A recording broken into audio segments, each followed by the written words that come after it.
Parte 1. Introdução à ordem econômica e financeira na Constituição de 1988. A ordem econômica e financeira consiste em um conjunto de normas constitucionais que regulam o funcionamento do sistema econômico do país, disciplinando as relações entre os diversos agentes econômicos e definindo o papel do Estado na economia. Esse conjunto normativo é tradicionalmente denominado pela doutrina de Constituição Econômica. A Constituição Econômica pode ser compreendida sob duas perspectivas. A Constituição Econômica formal corresponde às normas expressamente previstas no texto constitucional que tratam da economia. A Constituição Econômica material corresponde ao núcleo essencial de normas que regem a ordem econômica, estejam ou não formalmente inscritas no texto da Constituição, incluindo normas infraconstitucionais que concretizam comandos constitucionais. A constitucionalização da ordem econômica está historicamente associada à transição do Estado liberal para o Estado social. O Estado liberal caracterizava-se pela mínima intervenção na economia, priorizando a liberdade contratual e a autonomia privada. Já o Estado social passou a intervir de forma mais intensa na economia, seja para regular o mercado, seja para promover prestações positivas destinadas à concretização da justiça social. No Brasil, a primeira Constituição a tratar de forma sistemática da ordem econômica foi a Constituição de 1934, influenciada pela Constituição Alemã de Weimar de 1919. Na Constituição de 1988, a ordem econômica e financeira está estruturada nos seguintes grandes eixos: princípios gerais da atividade econômica, previstos do artigo 170 ao artigo 181. Política urbana, prevista nos artigos 182 e 183. Política agrícola fundiária e reforma agrária, prevista do artigo 184 ao artigo 191. Sistema financeiro nacional, previsto no artigo 192. Essas normas são classificadas pela doutrina, especialmente por José Afonso da Silva, como normas de conteúdo socio-ideológico, pois refletem a opção constitucional por um Estado social, intervencionista e comprometido com a realização de direitos fundamentais de natureza econômica e social.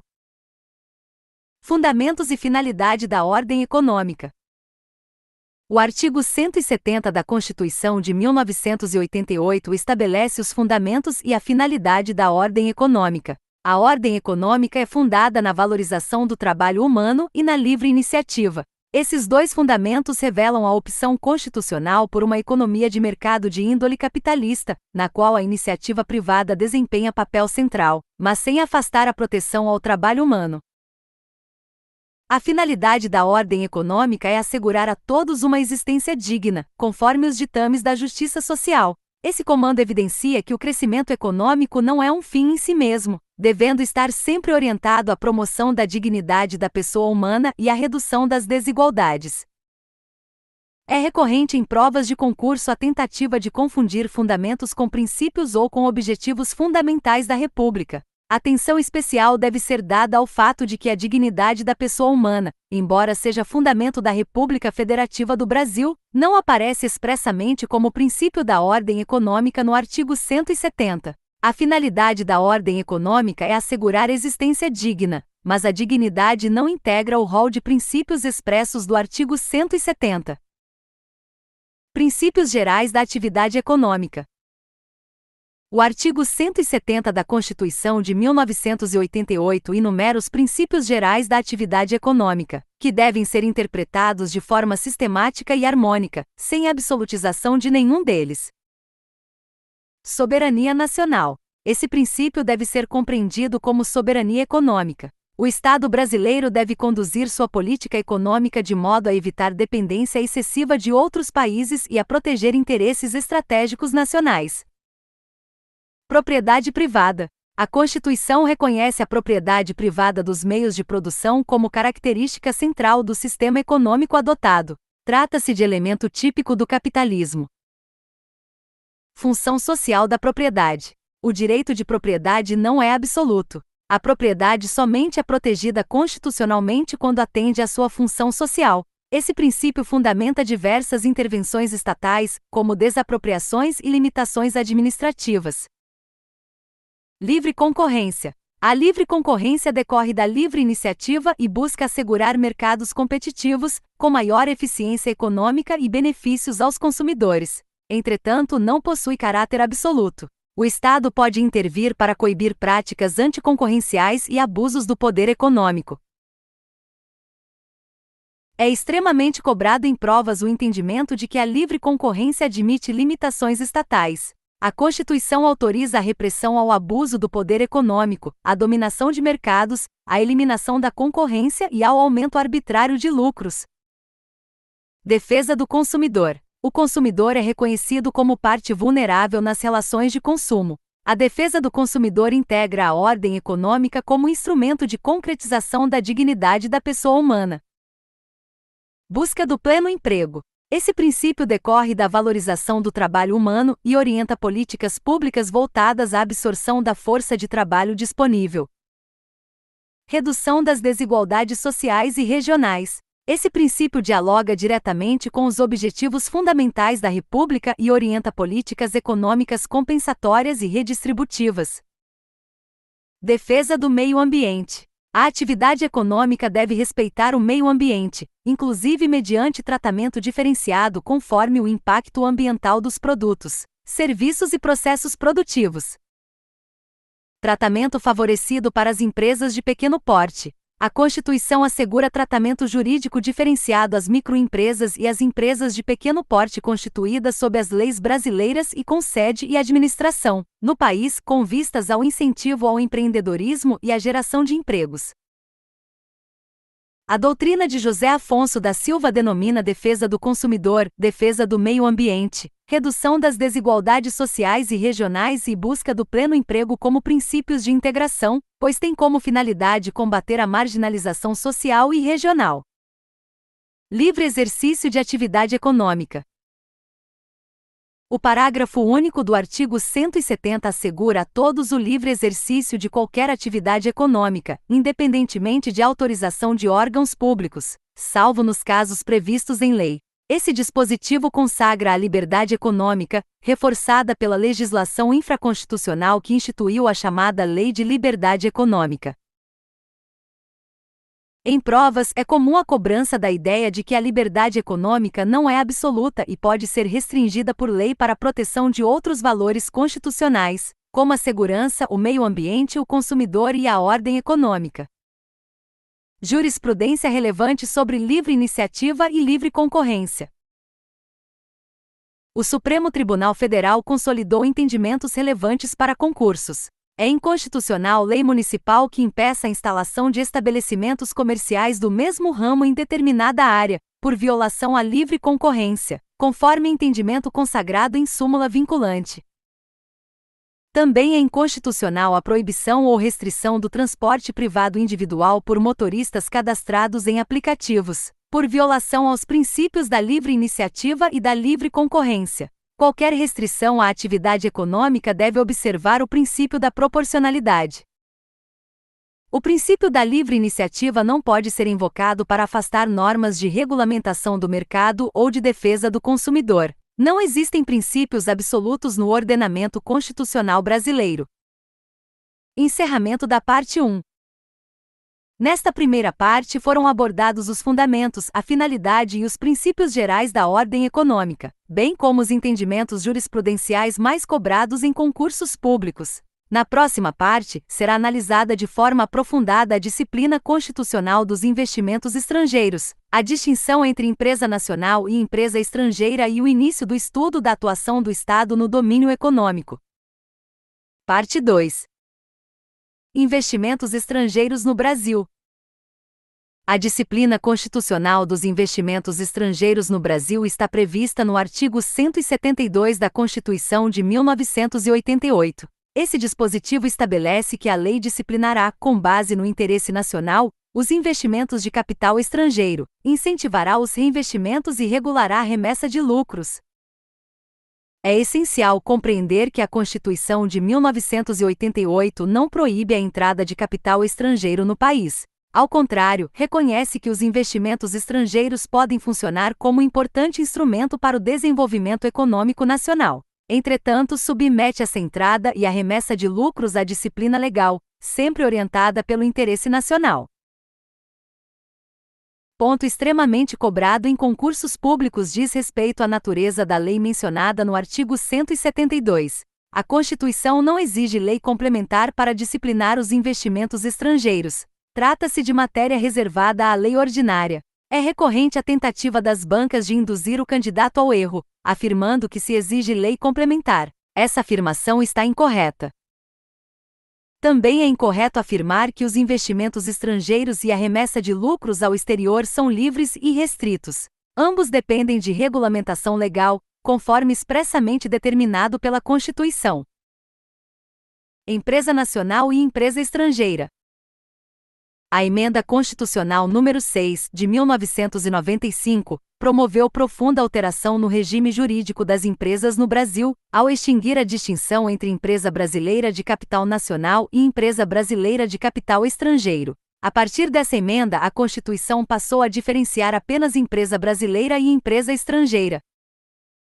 Empresa brasileira, também denominada empresa nacional, é aquela constituída sob as leis brasileiras que possui sede e administração no território nacional. Não importa para fins constitucionais a origem do capital social da empresa. Mesmo que o capital seja integralmente estrangeiro, a empresa será considerada brasileira se atender aos dois requisitos constitucionais, quais sejam: constituição segundo as leis brasileiras e sede e administração no Brasil.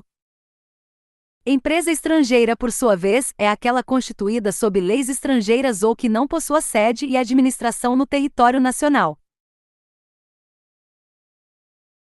Esse tema é frequentemente cobrado em provas por meio de afirmações que tentam confundir o candidato ao enfatizar a origem do capital. O critério constitucional é jurídico e territorial, e não financeiro. Atuação do Estado no domínio econômico. A Constituição de 1988 adota um modelo de economia de mercado, mas não um modelo de Estado abstencionista. Ao contrário, prevê expressamente a atuação do Estado no domínio econômico, seja como agente econômico direto, seja como agente normativo e regulador. A doutrina, especialmente José Afonso da Silva, destaca que a Constituição não trata a atuação estatal na economia como mera exceção, mas como instrumento legítimo de concretização dos fundamentos, princípios e finalidades da ordem econômica. A atuação estatal no domínio econômico pode ser classificada em três modalidades: intervenção direta, intervenção indireta, intervenção mediante a instituição de monopólios. Intervenção direta do Estado na economia. A intervenção direta ocorre quando o Estado explora diretamente a atividade econômica. Trata-se de hipótese excepcional, disciplinada pelo artigo 173 da Constituição de 1988. O artigo 173 estabelece que, ressalvados os casos previstos na própria Constituição, a exploração direta de atividade econômica pelo Estado somente será permitida quando necessária aos imperativos da segurança nacional ou a relevante interesse coletivo, conforme definidos em lei. Esse dispositivo consagra o princípio da subsidiariedade. O Estado somente deve atuar diretamente na economia quando o setor privado não puder ou não quiser atuar adequadamente, ou quando houver razões constitucionais relevantes que justifiquem a atuação estatal. É muito comum em provas, especialmente da banca Sebrasp, a afirmação de que o Estado somente pode explorar diretamente atividade econômica nos casos de imperativo de segurança nacional ou de relevante interesse coletivo. Essa afirmação está em regra correta. Contudo, deve-se atentar para a ressalva inicial do artigo 173, que menciona os casos previstos na própria Constituição. Entre esses casos estão as atividades submetidas ao regime de monopólio da União, previstas no artigo 177. A exploração direta de atividade econômica pelo Estado ocorre, em regra, por meio de empresas públicas e sociedades de economia mista que exploram atividade econômica em sentido estrito. O parágrafo 2º do artigo 173 estabelece regra fundamental para concursos. As empresas públicas e as sociedades de economia mista exploradoras de atividade econômica não poderão gozar de privilégios fiscais não extensivos às empresas do setor privado. Essa vedação busca preservar a livre concorrência e evitar distorções no mercado. É importante distinguir empresas estatais exploradoras de atividade econômica das empresas estatais prestadoras de serviços públicos. Apenas as primeiras estão sujeitas integralmente ao regime do artigo 173. As empresas estatais prestadoras de serviços públicos podem, em determinadas hipóteses, gozar de privilégios fiscais.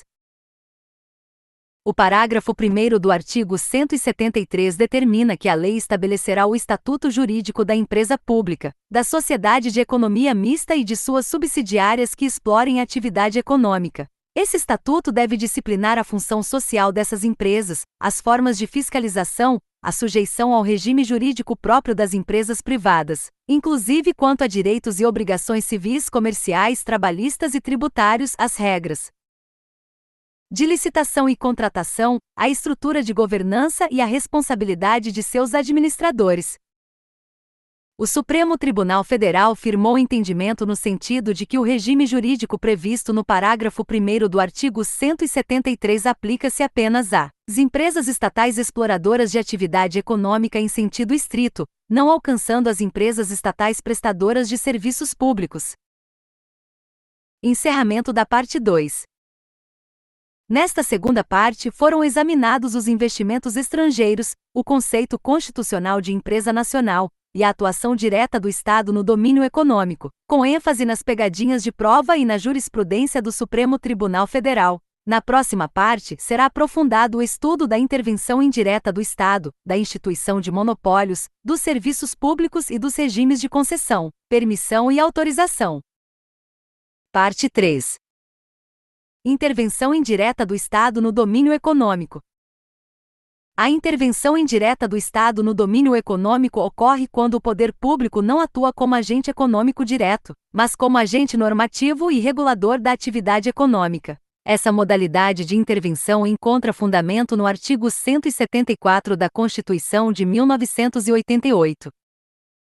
O artigo 174 estabelece que, como agente normativo e regulador da atividade econômica, o Estado exercerá, na forma da lei, as funções de fiscalização, incentivo e planejamento, sendo este determinante para o setor público e indicativo para o setor privado. Esse dispositivo é amplamente explorado em provas de concurso, sobretudo pela inversão proposital de conceitos. O candidato deve memorizar que o planejamento é determinante para o setor público e apenas indicativo para o setor privado. A inversão desses termos é uma das pegadinhas mais recorrentes das bancas examinadoras.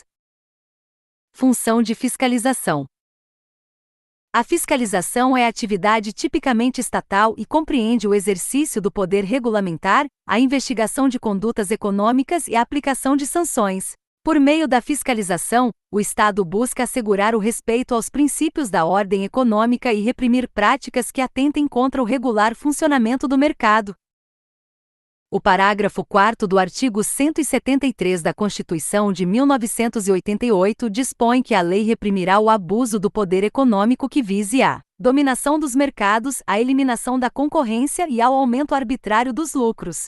Já o parágrafo 5º do mesmo artigo estabelece que a lei definirá a responsabilidade da pessoa jurídica, sem prejuízo da responsabilidade individual de seus dirigentes, pelos atos praticados contra a ordem econômica e financeira e contra a economia popular. Esses dispositivos possuem eficácia limitada, dependendo de regulamentação infraconstitucional para plena produção de efeitos. Em atendimento a esses comandos constitucionais, foi editada a Lei nº 12.529, de 2011, que estrutura o Sistema Brasileiro de Defesa da Concorrência e disciplina a repressão às infrações contra a ordem econômica. Essa lei instituiu o Conselho Administrativo de Defesa Econômica, órgão responsável pela análise e repressão de condutas anticoncorrenciais, sempre orientado pelos princípios da livre iniciativa, da livre concorrência, da função social da propriedade e da defesa do consumidor. Função de incentivo.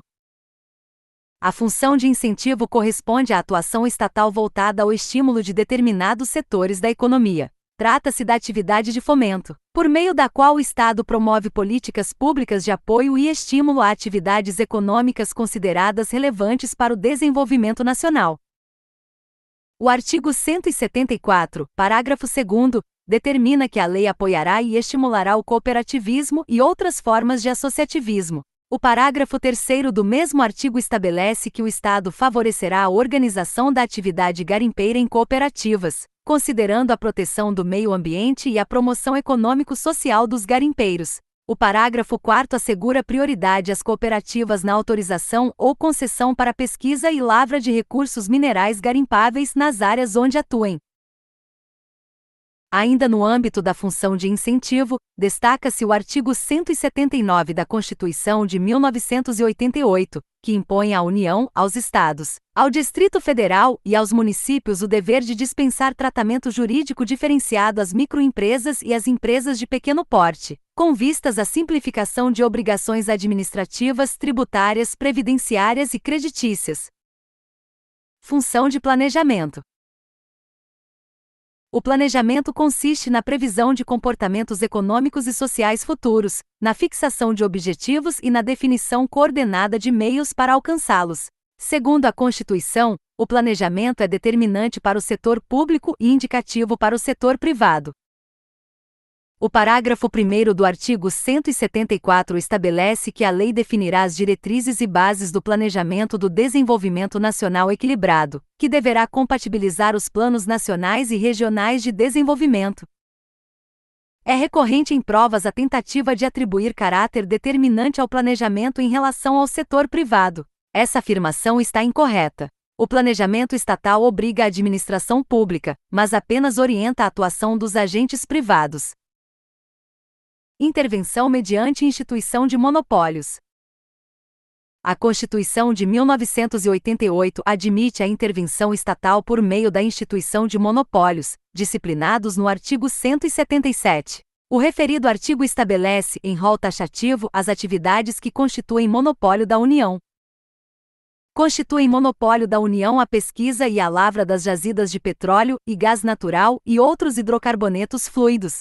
Também constituem monopólio da União a refinação do petróleo nacional ou estrangeiro, a importação e exportação dos produtos e derivados básicos dessas atividades, bem como o transporte marítimo do petróleo bruto de origem nacional ou de derivados básicos produzidos no país e o transporte, por meio de condutos, de petróleo bruto, seus derivados e gás natural de qualquer origem.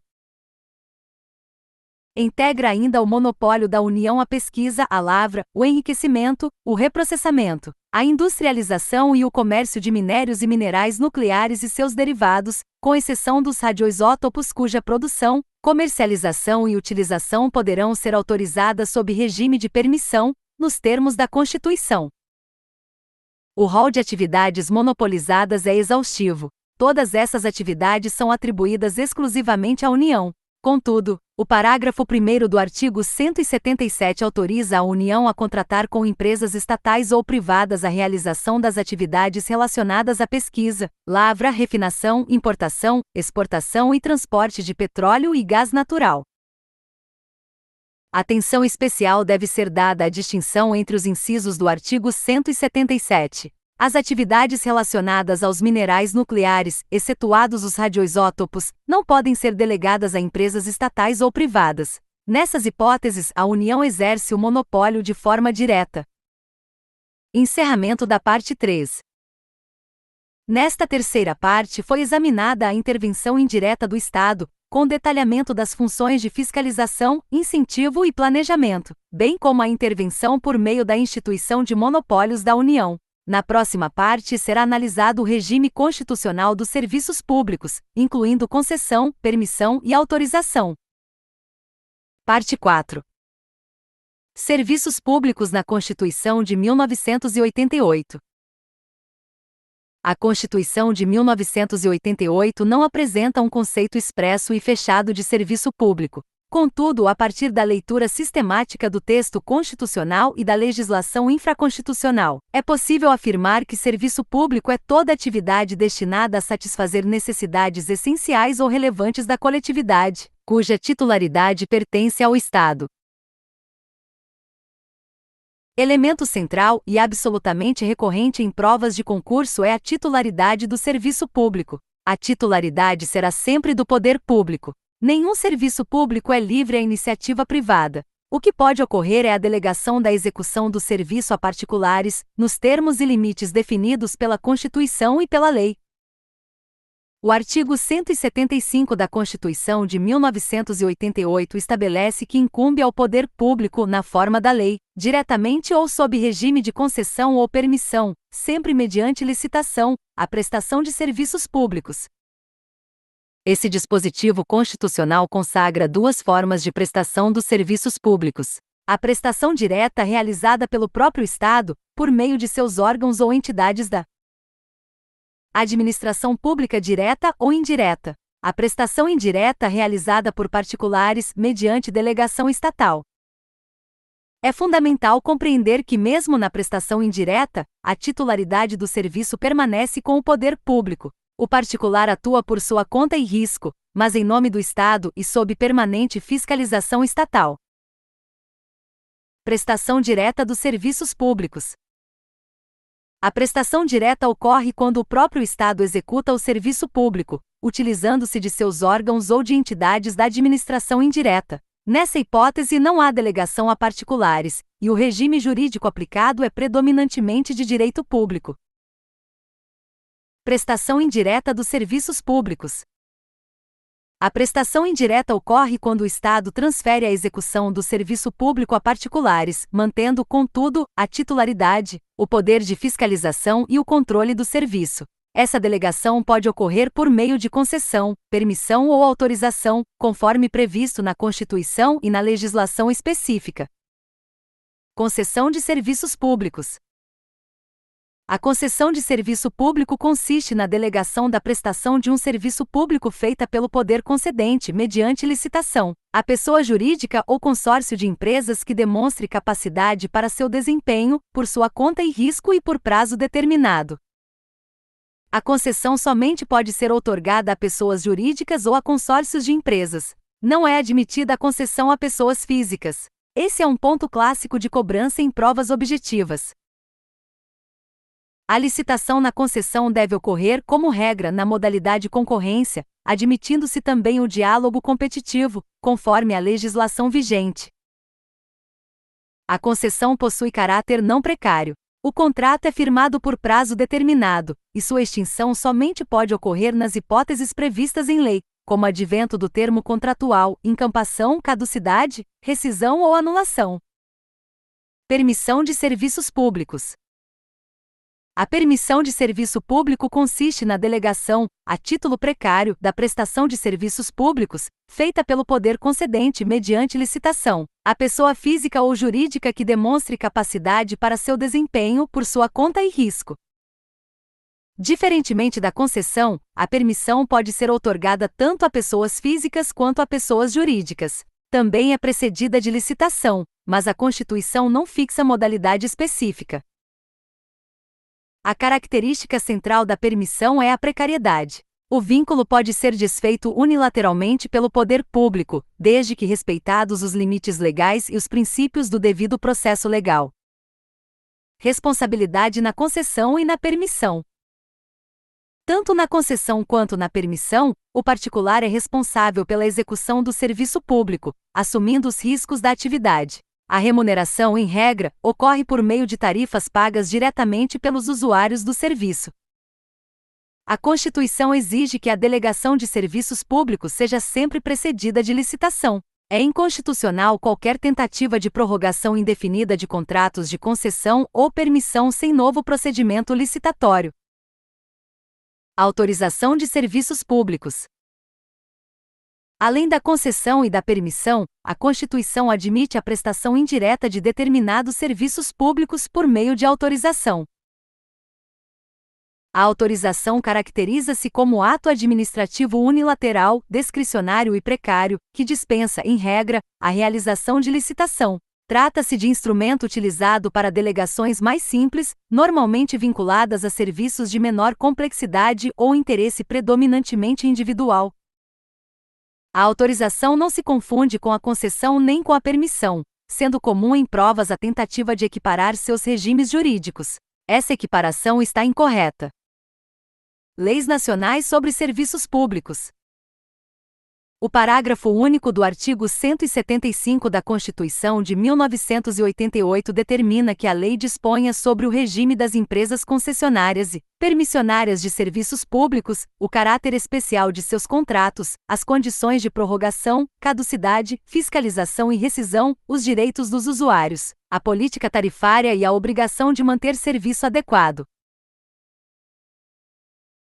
Esse comando constitucional foi concretizado principalmente pela Lei nº 8.987, de 1995, que estabelece normas gerais sobre concessões e permissões de serviços públicos, aplicáveis à União, aos Estados, ao Distrito Federal e aos municípios.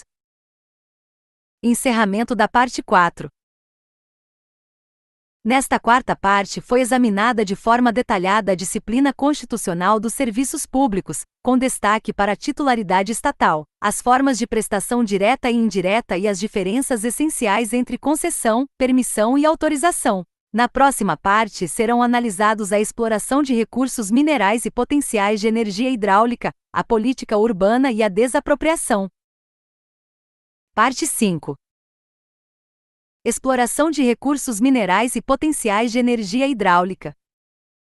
A exploração de recursos minerais e de potenciais de energia hidráulica é disciplinada pelo artigo 176 da Constituição de 1988 e constitui tema de elevada incidência em concursos públicos, sobretudo pela distinção conceitual entre propriedade do solo e propriedade do subsolo.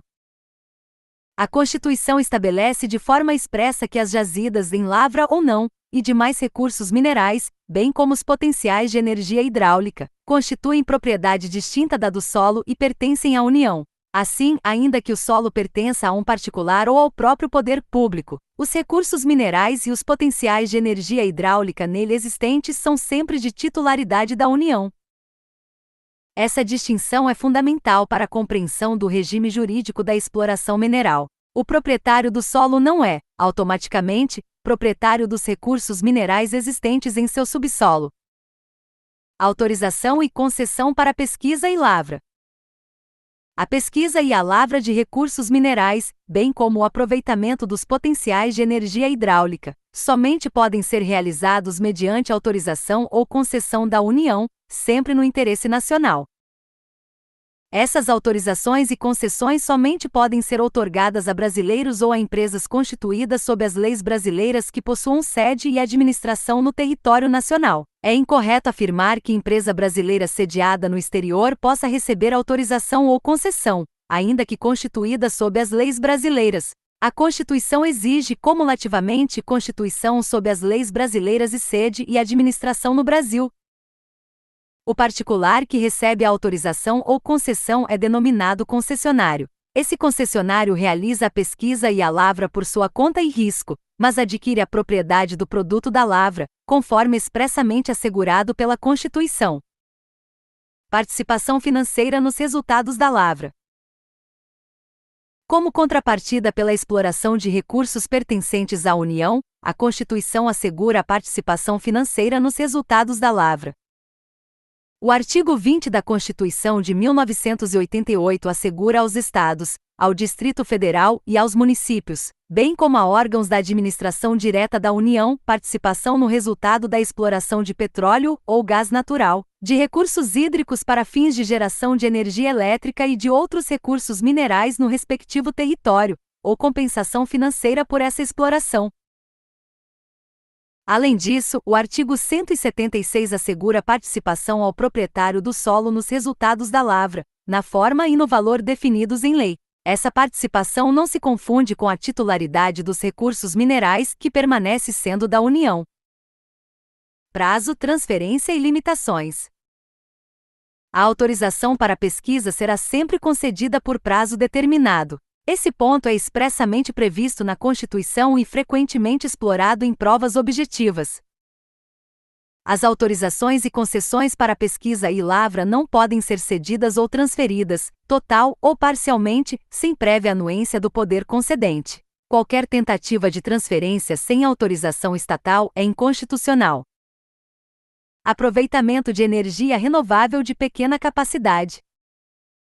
A Constituição estabelece exceção relevante ao regime de autorização e concessão. O aproveitamento do potencial de energia renovável de capacidade reduzida não depende de autorização ou concessão.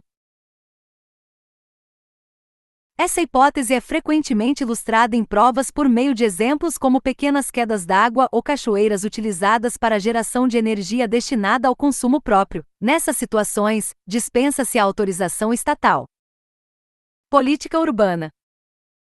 A política urbana é disciplinada pelos artigos 182 e 183 da Constituição de 1988 e tem como objetivo ordenar o pleno desenvolvimento das funções sociais da cidade e garantir o bem-estar de seus habitantes.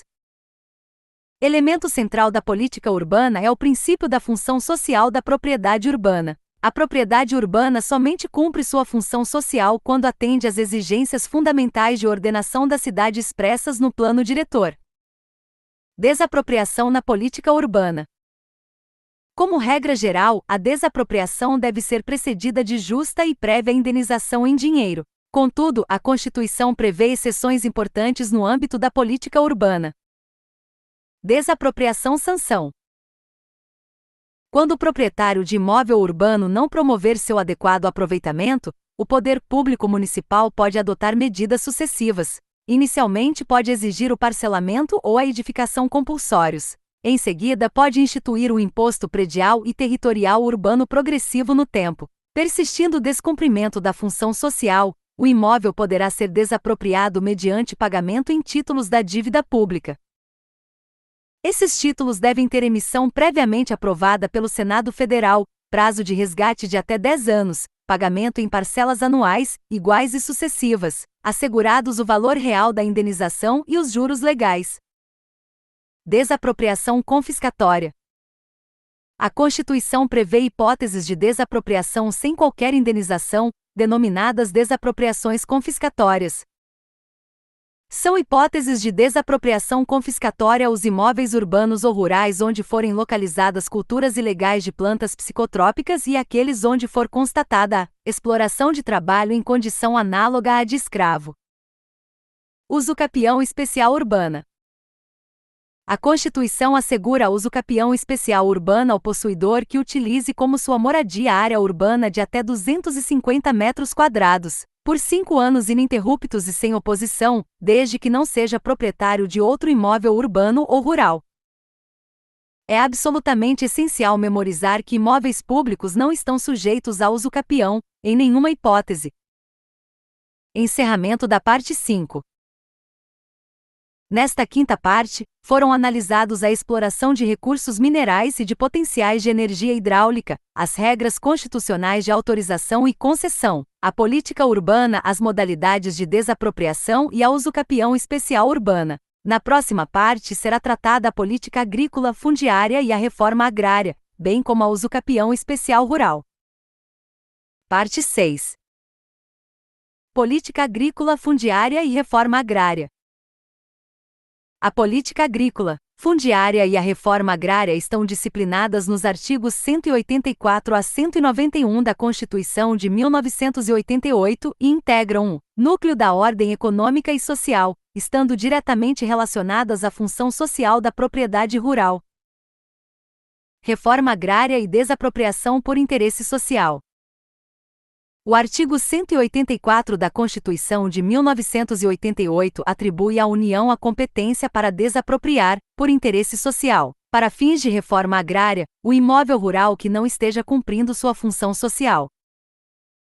Essa desapropriação deve ser precedida de justa indenização, mas, diferentemente da regra geral da desapropriação urbana, o pagamento não ocorre em dinheiro. A indenização será feita por meio de títulos da dívida agrária, com cláusula de preservação do valor real, resgatáveis no prazo de até 20 anos, a partir do segundo ano de sua emissão conforme definido em lei. É recorrente em provas a confusão entre as formas de indenização na desapropriação urbana e na desapropriação para fins de reforma agrária. Na reforma agrária, o pagamento ocorre em títulos da dívida agrária, e não em dinheiro. As benfeitorias úteis e necessárias existentes no imóvel desapropriado para fins de reforma agrária devem ser indenizadas em dinheiro. Esse detalhe é frequentemente cobrado em questões objetivas. Além disso, a Constituição estabelece que são isentas de impostos federais, estaduais e municipais as operações de transferência de imóveis desapropriados para fins de reforma agrária. Imóveis insuscetíveis de desapropriação para reforma agrária. A Constituição de 1988 prevê expressamente hipóteses de imóveis rurais que não podem ser desapropriados para fins de reforma agrária. Não são passíveis de desapropriação a pequena e a média propriedade rural, assim definidas em lei, desde que seu proprietário não possua outra. Também não é passível de desapropriação a propriedade produtiva. Esse ponto é extremamente explorado em provas, especialmente por meio de assertivas que afirmam a possibilidade de desapropriação de propriedade produtiva, o que está incorreto. Função social da propriedade rural. A função social da propriedade rural é atendida quando o imóvel cumpre simultaneamente os requisitos estabelecidos pela Constituição, relacionados ao aproveitamento racional e adequado, à utilização adequada dos recursos naturais disponíveis e à preservação do meio ambiente, à observância das disposições que regulam as relações de trabalho e à exploração que favoreça o bem-estar dos proprietários e dos trabalhadores. Política agrícola. A política agrícola é disciplinada pelo artigo 187 da Constituição de 1988 e deve ser planejada e executada na forma da lei, com a participação efetiva do setor de produção. Essa política envolve produtores, trabalhadores rurais, setores de comercialização, armazenamento e transporte, e deve levar em conta instrumentos creditícios e fiscais, preços compatíveis com os custos de produção e garantia de comercialização, incentivo à pesquisa e à tecnologia, assistência técnica e extensão rural, seguro agrícola, cooperativismo, eletrificação rural, irrigação e habitação para o trabalhador rural.